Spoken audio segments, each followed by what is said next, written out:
What's up, guys? It's your boys Taylor and Taylor coming back at you with another episode of the Empirical Scouting Podcast.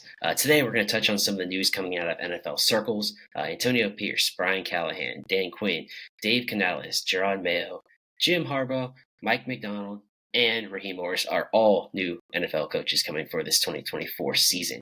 So, Taylor, in your most non-biased opinion, which hire do you like the most? I mean, Jim Harbaugh is the easy answer. That's going to be my default, number one go-to. So, but just beyond that, I actually really like the hire of Dave Canales in Carolina. He's younger and, it's that job's not necessarily like a desirable job just because of the pick situation, the roster talent, and the owner. But I'm a fan of his history coming up. This past year Baker had a career resurgence basically with him, and Tampa made some noise in the playoffs. And then as the quarterbacks coach and passing game coordinator for the Seahawks, there was a few years before that, we saw Russ have some of the best years of his career, and we saw Geno have a complete renaissance as well. So this guy is still a young mind that has proven that he can get some good play out of quarterbacks that aren't necessarily the best quarterbacks. So it just excites me for Carolina. I think it's a hire that went beyond conventional thinking almost, or went beyond what the consensus was, and I just like it personally. Mm-hmm. Yeah, for sure. I definitely didn't have Dave Canales as a candidate that I was looking for. Just my question is, how successful do you think he can be? I mean, he has Bryce Young. Obviously, he has a franchise quarterback that, for what it's worth, he only had 1 year, but didn't look the greatest. They don't have a first round pick this coming year, and everyone knows about their owner. Do you Yeah, think being so young and his first head coaching gig that he can really be successful? Now, albeit, it's an easy conference, but I just have my hesitations on just how successful he can be. But if he works magic with Bryce Young, who knows? yeah. It's gonna truly boil down to the owner. If the owner's gonna actually be patient and let him be the head coach and develop the team, and if the owner is going to tie him to Bryce, because sometimes it does happen with head coaches that didn't even draft those guys. But we know that owner is not exactly patient, and if he maintains that pattern, then Canales may be in for a rough go of things. Yeah, no, I definitely get that. But I'll move on to mine. Obviously, I'm going to steer away from Jim Harbaugh as well. Everyone knows that's probably the best hire. He's a great Yeah, situation he's won everywhere he's gone. He has Justin Herbert, so I'm going to skip over that as well. And I'm going to go with my boy Mike McDonald. Coming out of Baltimore, he's proven. He's still fresh in the coaching realm as far as like what responsibilities he's had. But he learned under Darn Martingale. He's had one of the most successful runs as a Baltimore DC. So he's learned that defense. He's learned under the Harbaugh tree, both of them. So, I like coaches, and you know this about me is when we talk about the Falcons job. I like those younger coaches that are, just coming up the ranks. They have that fire underneath them. Recently, retreads haven't really worked out too well. In this situation, I think, he's learned under some of the best head coaches. He has a proven defense. Where's he going? Seattle, where do they always have, a pretty good defense. Obviously, the last couple of years they haven't had the greatest teams, but I mean, think of the talent he has already to build with just walking into the building. I mean, he has DK Metcalf, he has JSN, he has Kenneth Walker, he has Boye Mafe, he has Devin Witherspoon, he has Tariq Woolen. Like, he has stars on both sides of the ball. It's a pretty easy job to walk into, and he has Geno, who's an established quarterback for at least one more season, possibly two more, but probably not. And he can kind of mold his offense the way out. I don't believe he's hired an OC yet. he Yeah, he hasn't. hasn't. It's still vacant, and then Okay. but he does have Greg Olson at quarterback search, not the Hmm. former tight end. No, yeah.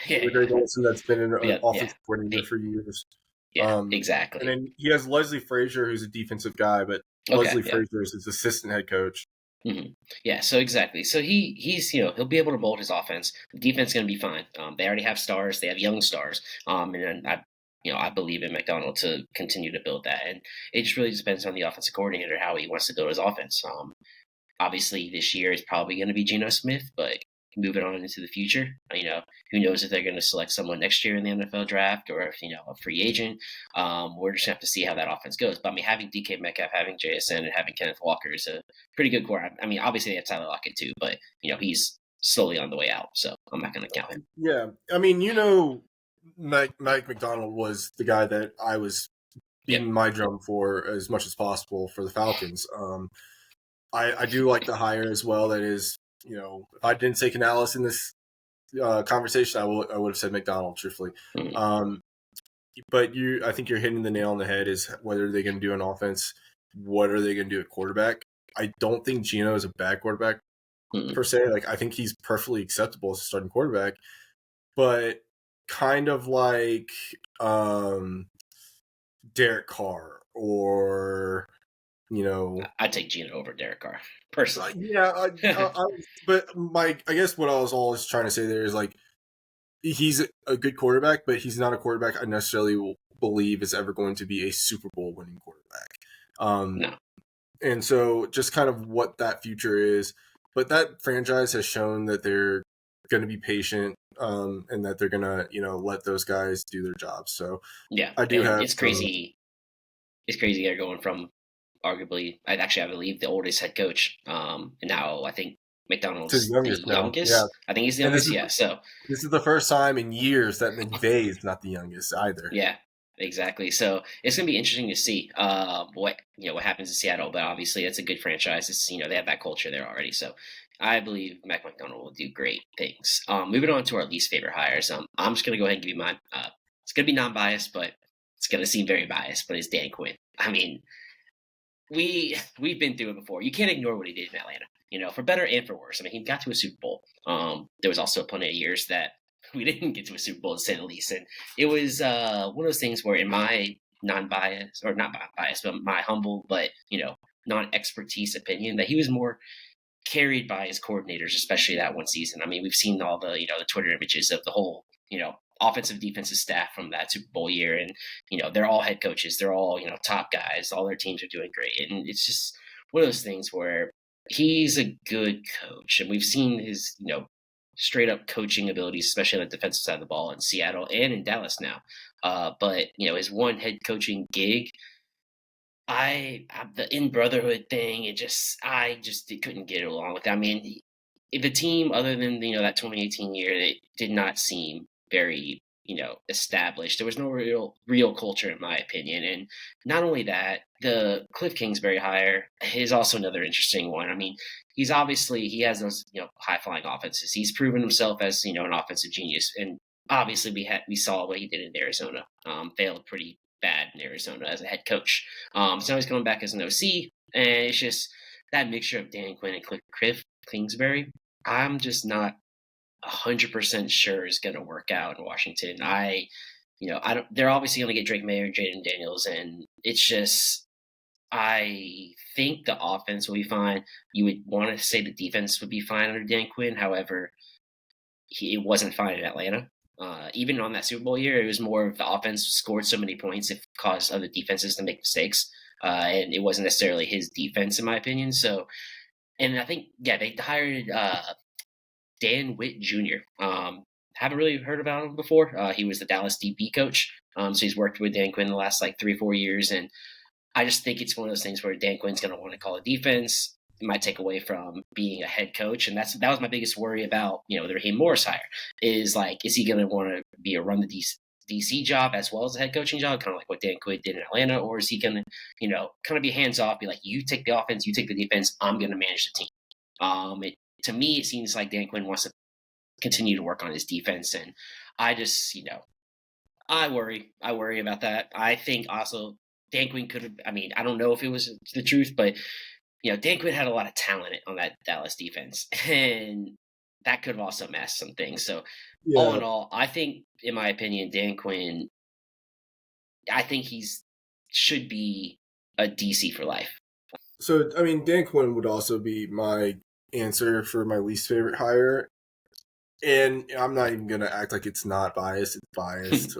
I'm Try to not be as gonna non-biased as possible. I'm not gonna be biased or unbiased about this. Like he is my least favorite hire, but it goes beyond the bias. Like this guy was clearly not your first choice of a hire. Like it's very very clear that Yeah, they I didn't even touch on that. Yeah, that they were he not definitely trying to wasn't. hire him first. And then on top of that, um, so I don't think that Cliff Kingsbury is his choice. I don't think he was given that choice. I really honestly believe that this was a case of we're picking this guy for you. Do Um, you believe that they did that with all the rumors about possibly trying to trade up for Caleb Williams? Like, do you think that's I their don't think goal? it's necessarily a Caleb thing. Like it fits it. Like it fits Caleb, but I think it also fits May as well, and I think it will fit Daniels. Like I think it puts them in a situation where they have a coordinator who's gonna be able to work with all three top quarterbacks in a way that's like it's gonna. I don't think it's gonna be a hard transition for any of them at this point. Um, and I don't think, like I said, I don't think Quinn was given the right, like the ability to pick. I think they kind of assigned it. My thing with Dan Quinn is like, so Dan Quinn is like the original Dan Campbell of the NFL, and like not original because obviously like this, there's no originality, but like when In I say that recent is, times? yeah, like when I say that is like Dan Quinn was hired in Atlanta and he was straight up a leader of men is the buzz phrase that Yep. people love to say right now. Um, and like cause Campbell was a tight ends coach in New Orleans before he got the Detroit job. Campbell's never been like a coordinator like that. You know, he's straight up just like a leader CEO type head coach from what we know apparently. Um, and then Ben Johnson handles that offense and Ben Johnson makes that offense go around and look at where Detroit's at. And like Dan Quinn was very similar, like straight up leader. The players loved him. From everything I've ever heard in Atlanta, before, after, players absolutely loved him and they hated when he got let go. Like these guys wanted to play their tails off for him every year. I don't want to say week because we know it wasn't every week at this point. Like we Yeah. know the teams came out flat for the first half of the season. Last 3 years he was here. Yep. Every Um, single year, and then at the end of the year, he would just do enough to win games and keep his job. yeah. And so my thing with it is though that I like Quinn's a great leader. The locker room is going to love him. They're going to want to play for him. My question is, does he actually has he learned anything? And then is he going to be able? Is he going to be better at identifying talent that he's going to bring into his locker room? Is he going to be better at avoiding guys and thinking he can just fix them? Because dear Lord, we know this as Falcons fans. It's become out more so public in the last few years, but like Vic Beasley did not love football. They knew that when they drafted Vic Beasley in the top 10. They thought they could fix Vic Beasley with the culture of the locker room and because like of who Dan Quinn is. And they didn't. Like that is literally the story. Is like they knew he did not like football and they thought they should just develop him to having a passion for the game. So my thing is he gonna be better about that? Because if he's not, I don't think anything changes. Truthfully, like I don't think you fill your locker room with guys who hate football and are just athletic but don't care beyond that. Um, Yeah, because you would think, being a defensive guy, our defenses those years would have been a lot better. And I'll stand by it, and I'll die on that hill alone if I have to. But that year we went to the Super Bowl. Yes, Vic Beasley had a career year, and yes, we had some good players that appeared then. But and other than Grady Jarrett, I don't think any of those players were actually that good. Our offense was our best defense because teams walked in knowing they had to score over 30. And so that means yeah, they're gonna push the ball. They're gonna they're gonna abandon the run early because we're gonna be up 10 points, 14 points quick.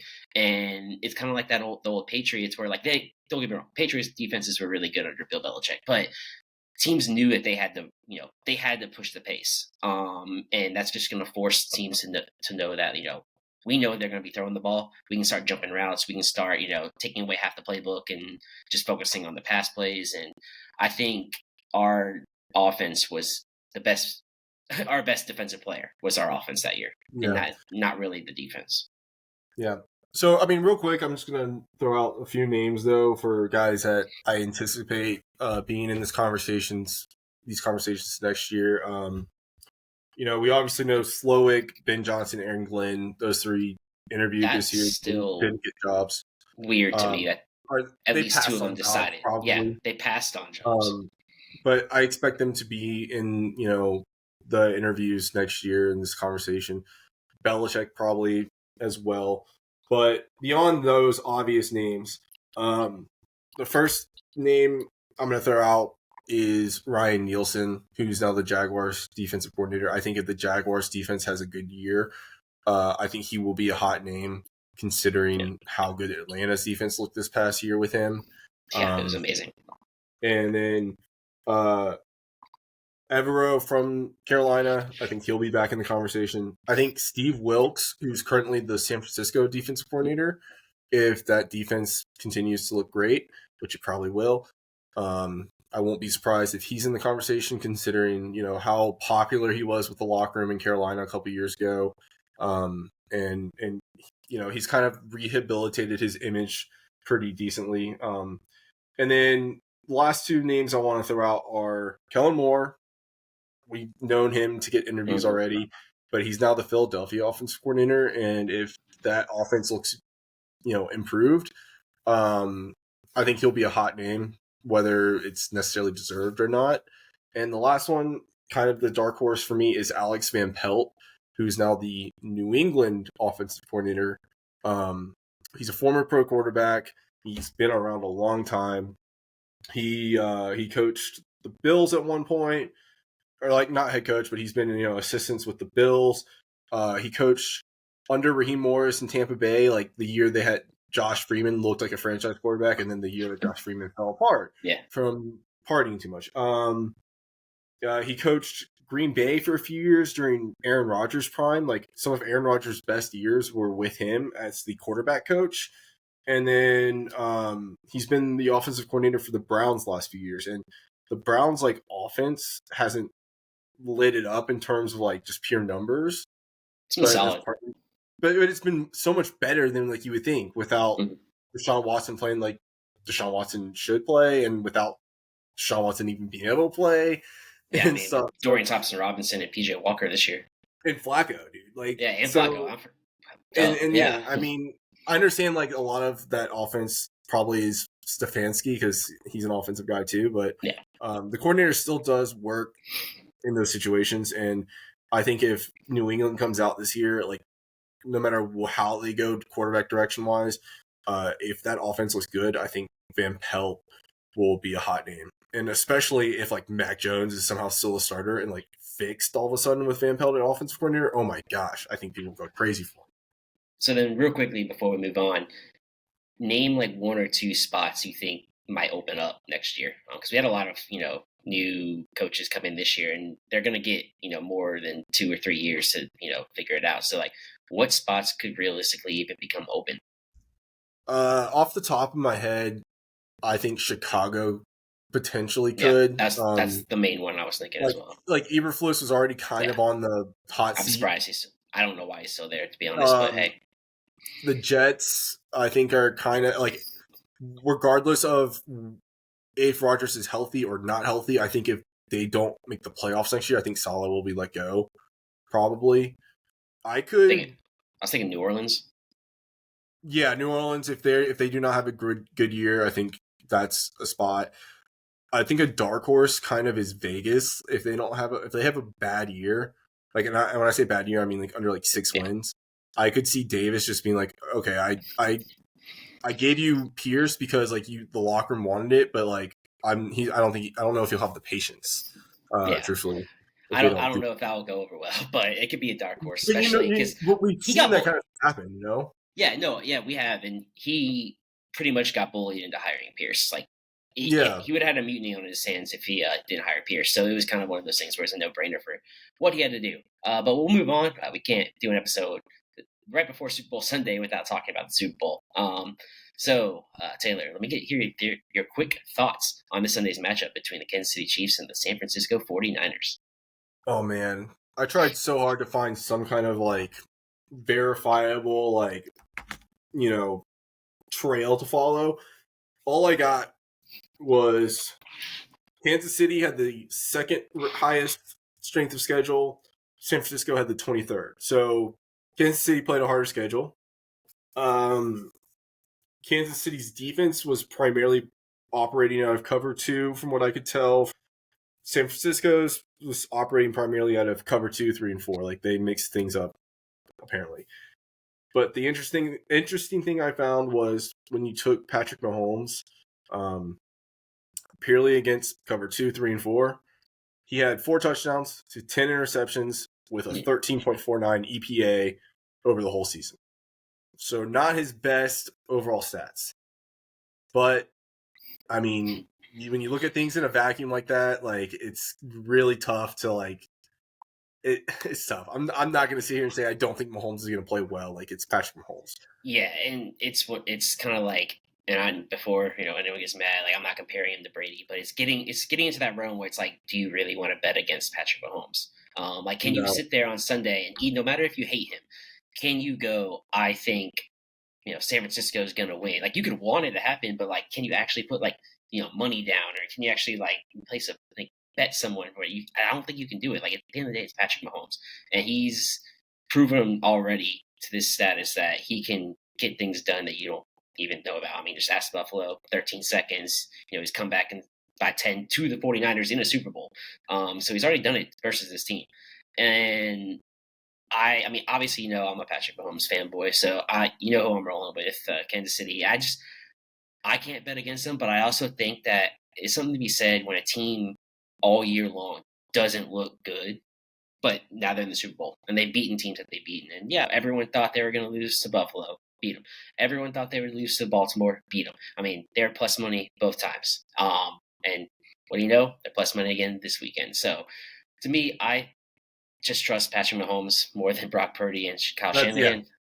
And that is exactly my I do think San Francisco is going to see success, but I also think people underrate the Kansas City defense. Everyone's, always talks about how afraid, and how crazy good the 49ers defense is, but like, low key, Chiefs defense has been just up there this year. Spags has been cooking. Spags has been cooking this year, for sure. Yeah, but I think if they just, make Brock Purdy beat them, like, if Brock Purdy can beat you with that defense, like, just hats off. Kyle Shanahan cooked up something great. Brock Purdy pulled something that, a lot of people don't believe in. I think he's a great, not great. I think Brock Purdy's a good quarterback, and he's perfect for what he needs to do. I'm not going to say he sucks. I'm not saying he is carried, because he has to also complete those passes. Like, he's doing what he should do. I just think, for me, I will trust Patrick Mahomes regardless of who's catching the ball. That's just how it's going to work. Yeah, I mean, I with you for the most part. Like, I 100% like believe in. I'm not going to bet on Brock Purdy over Patrick Mahomes. I think Patrick Mahomes is a far superior talent, and like, instinctually, I want to say I think Kansas City's going to win.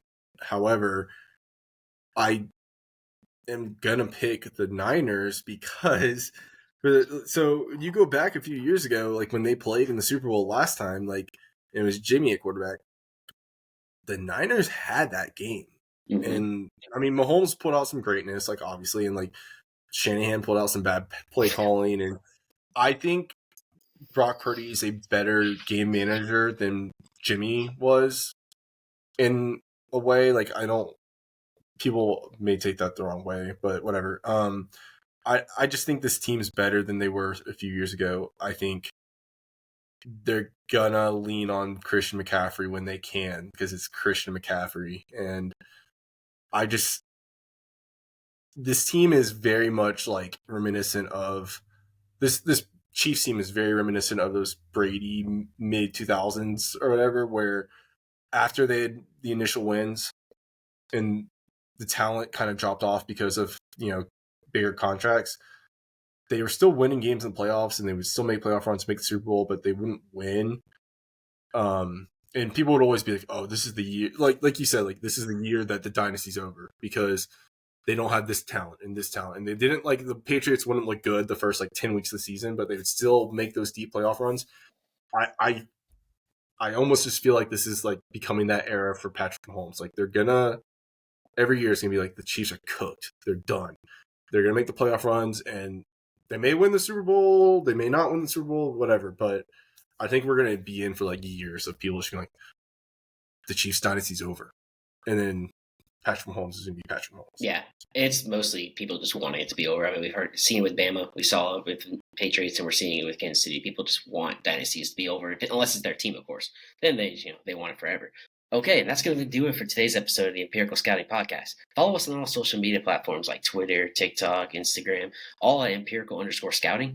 Go ahead and drop us a like and subscribe to our channel if you're watching us on YouTube, and give us a 5-star rating if you're listening to Spotify. For Taylor, I'm Taylor, and we'll see you next time. Peace. 1, 2,